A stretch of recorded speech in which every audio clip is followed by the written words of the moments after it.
What's up guys, welcome back to the 2012 Kx250F build. As you can see in the first shot there, I've got the wheels done, so now I'm going to go ahead and start putting these parts back on the bike. So I'm going to start at the front here guys, so I'm going to go ahead and grab that wheel and the front axle. I'll grease that axle up, and then I'll go ahead and install the front wheel here.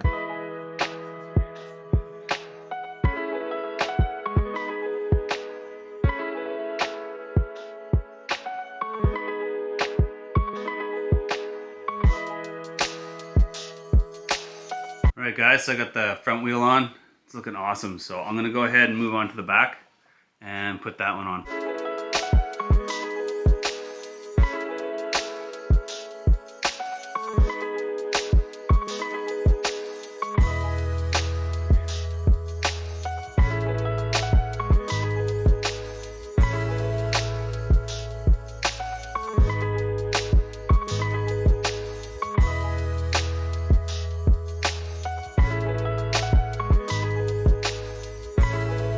Alright guys, so we're starting to resemble a bike here now, so that's looking awesome with both the wheels on. So now I'm going to go ahead and start tightening up the front end a little bit. So I'm going to start with this steering stem nut. That's torqued to 72 foot-pounds, and these are torqued to 15 foot-pounds, and these are also torqued to 15 foot-pounds.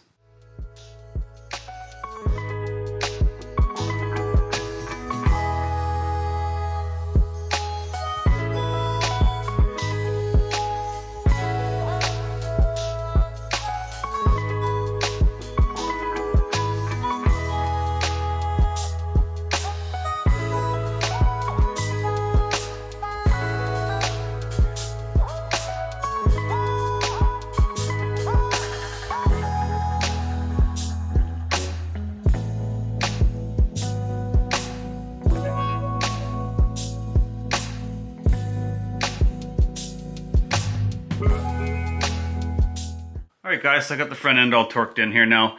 So I tightened this to 72 foot-pounds, and after I did that, I kind of snugged up the bolts a little bit on the pinch bolts. Just a little bit so that you can get on top of the bike.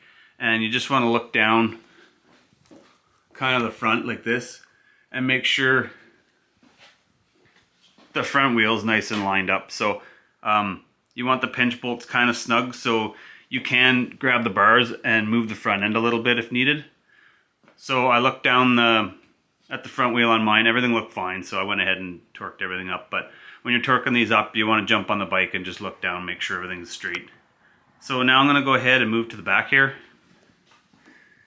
And I'm going to try and get this airbox and subframe on.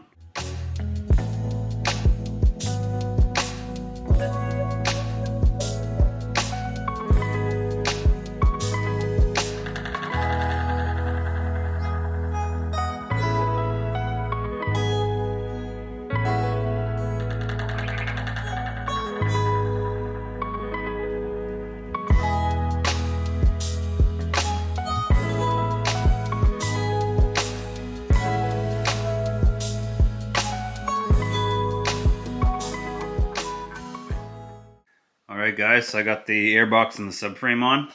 I'm going to put the filter on later on. I think I'm going to go ahead and move on to do the exhaust now. So I'm going to run the header pipe, and then I'll put the muffler on after.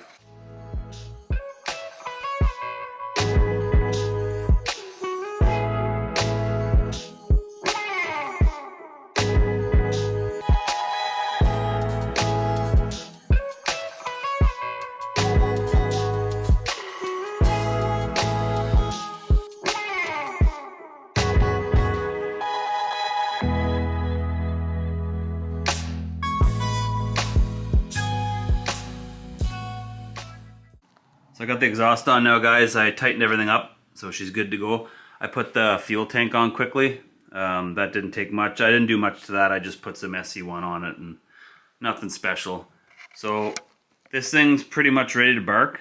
It's ready to start, but I'm probably not going to do that yet just because I don't have the air filter in. I think I'm going to go ahead and move on and just start doing the plastics now. I'm going to start putting all the fenders on and number plates and all that stuff so that I can get a good sense of what this bike is going to look like. So I don't have the graphics kit yet guys. Sometimes I'm kind of slow at checking my emails and messages. Sam from Splitco sent me an email about a week ago asking my address there, and I didn't see it until today, so I had to shoot that information off. I thought he had it, but I guess maybe they didn't this time. So anyway, I'm gonna go ahead and throw these plastics on, and then we'll get a good sense of how the bike is gonna look.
Alright guys, so now that we've got a good idea what this is going to look like with all the plastic on it, I went ahead and I took the front fender off because I'm going to bleed the brakes now.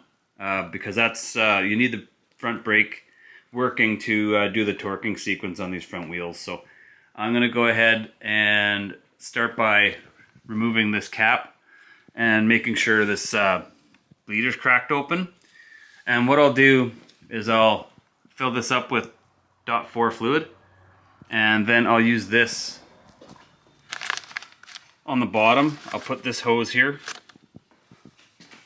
onto this bleeder, and I'll start drawing fluid down. So it's really important not to let the reservoir up here go dry.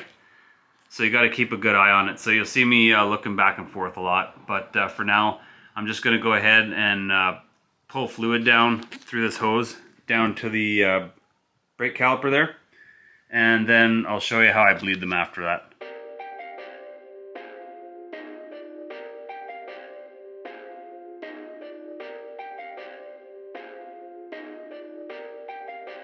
Perfect.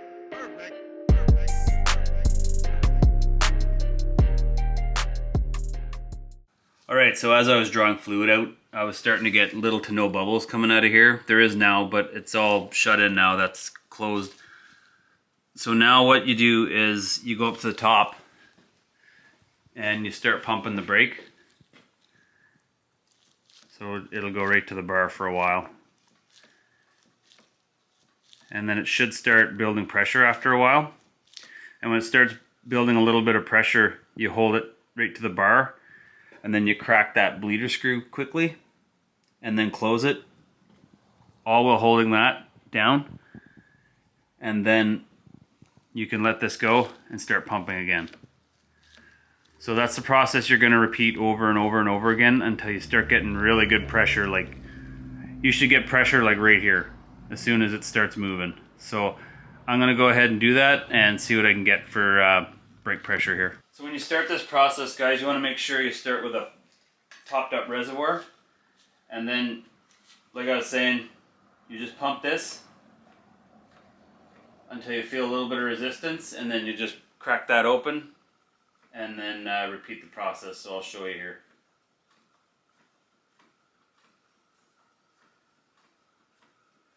There's still quite a bit of air in it, so it's probably going to take a few tries to get this going here.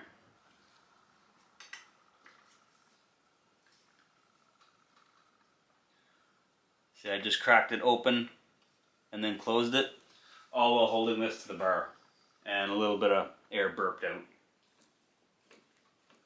And you have to do this process quite a few times, guys. I don't ever remember doing this and it just all of a sudden pressured up quickly. I had to bleed it quite a bit.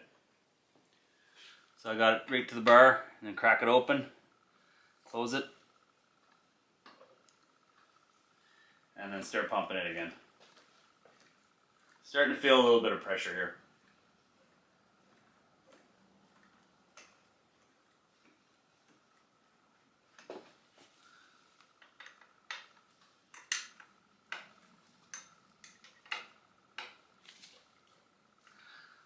Like I said, you're going to have to do this quite a bit here. And that's starting to get a bit low, so I'm going to top that up.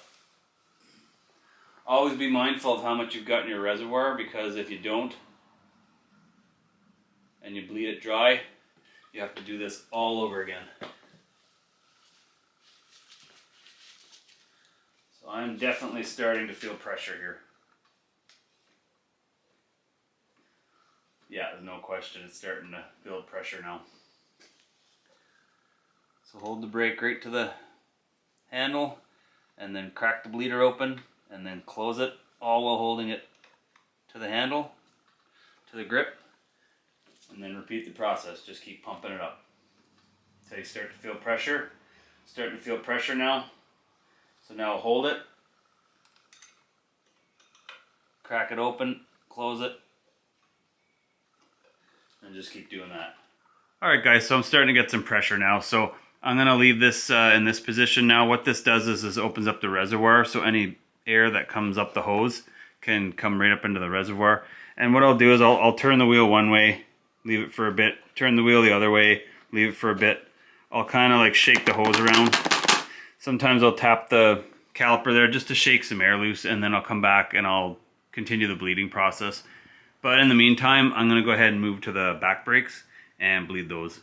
Alright guys, so I got the reservoir full here now, and I got my wrench on the bleeder, and I'm going to start drawing on the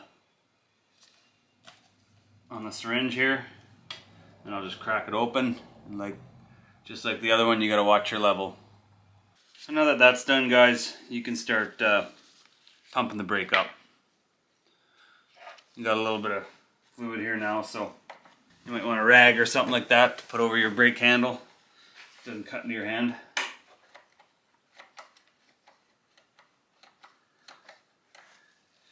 Usually the back brake goes a little smoother. I can already feel pressure now.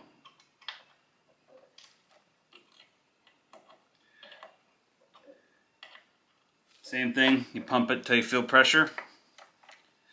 Like right there, I feel pressure, so you keep the force down on the brake, keep it applied, and then you crack that open. The brake will go right to the bottom, then you close it up again. Then you pump the brakes down again. But again, you want to keep a good eye on your level here. If you overflow it, that's okay, because you're going to pump it down anyway. And again, you got to do this several times before you get good brake pressure. I'm getting really good brake pressure there now, but I'm still going to repeat it a few times just to make sure everything's good here. Alright guys, so I'm getting really good pressure here now on this front brake, but I'm still going to strap it to the bar overnight, get as much air out of it as I can. So I'm going to move on to the next step now. So the procedure I use to tighten the front wheel is tighten these ones down first, these pinch bolts. It doesn't have to be to spec, just tight enough where this is not going to move in the axle holder.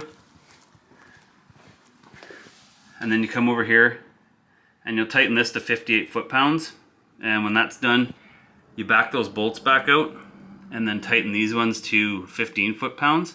And when this is all tight, you let the jack down, and then you hold the front brake and you bounce the whole bike up and down on the forks to get everything, all the bushings and everything, all in their comfortable spot.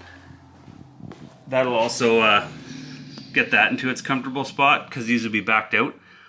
And then when you're done that, you'll raise the jack up enough so the motorcycle is just balancing, and then you can go ahead and tighten these down to 15 foot-pounds.